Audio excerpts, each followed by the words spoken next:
ಧರ್ಮಕ್ಕಿಂತ ಭಿನ್ನವಾದ ಸದ್ಗತಿಯ ಮತವು ಸಿಕ್ಕಿತು ನಮಗೆ. ದೇಹ ಧರ್ಮ ತ್ಯಜಿಸಿ ಆತ್ಮಾಭಿಮಾನಿ, ಇದೇ ಜೀವನ ಸತ್ಯವಾದುದು. ನನ್ನೊಬ್ಬನನ್ನೇ ನೆನಪು ಮಾಡಿ ಎಂಬ ತಂದೆಯ ದಿವ್ಯವಾಣಿ, ಅಖಂಡ ಜ್ಯೋತಿಯ ಸಾಕ್ಷಾತ್ಕಾರದಲ್ಲಿ ಕರಗಿತು ಭಕ್ತಿಯ ವಾಣಿ.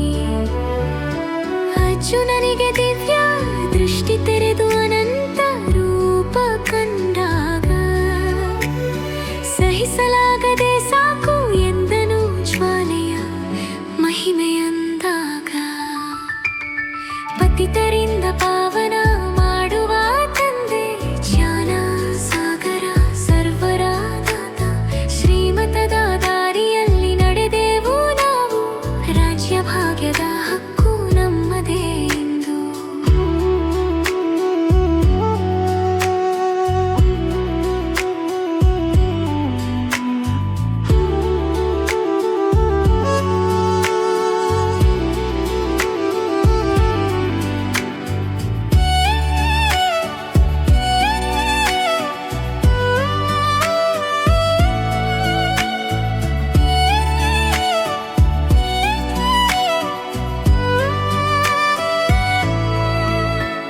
ಸ್ವರ್ಗವಾಸಿ ದೇವತೆಗಳಾಗಿ ಸುಖಧಾಮದಲ್ಲಿ ನಿಂತೆವು.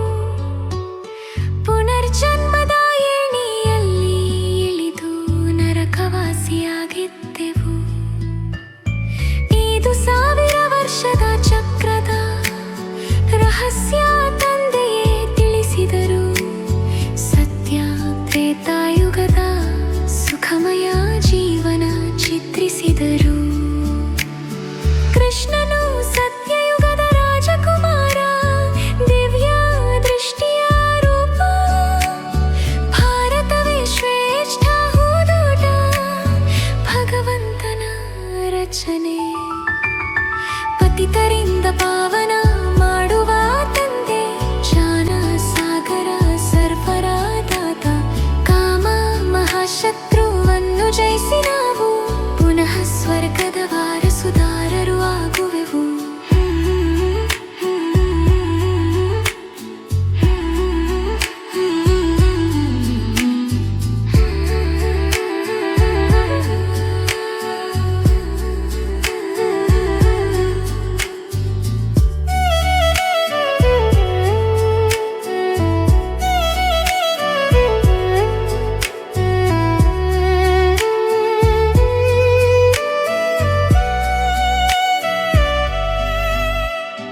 ಕಾಮದ ಕಟಾರಿಯಿಂದ ದುಃಖದ ಗಾಯ, ಆದಿ ಮಧ್ಯಾಂತ್ಯದ ನೋವಿನ ಛಾಯೆ. ಆದರೆ ಜ್ಞಾನ ಸಾಗರ ತಂದೆ ಹೇಳುವರು, ವಿಸ್ತಾರ ತ್ಯಜಿಸಿ ಸಾರದಲ್ಲಿ ನೆಲೆಸಿರು. ವೃಕ್ಷದ ಉತ್ಪತ್ತಿ ಪಾಲನೆ ವಿನಾಶ ರಹಸ್ಯ. ನಂಬರ್ ವಾರ್ ಪಾತ್ರಗಳ ವಿಶ್ವದ ಡ್ರಾಮಾ. ಲೈಟ್ ಮೈಟ್ ಹೌಸ್ ಸಮಾನ ಸ್ಥಿತಿ ಪಡೆದು ಶಕ್ತಿಶಾಲಿ ವೃತ್ತಿಯಿಂದ ಸೇವೆ ಮಾಡುವೆವು. ಶ್ರೀಮತವೇ ನಮ್ಮ ಶ್ರೇಷ್ಠ ಗತಿ, ಆತ್ಮಾಭಿಮಾನ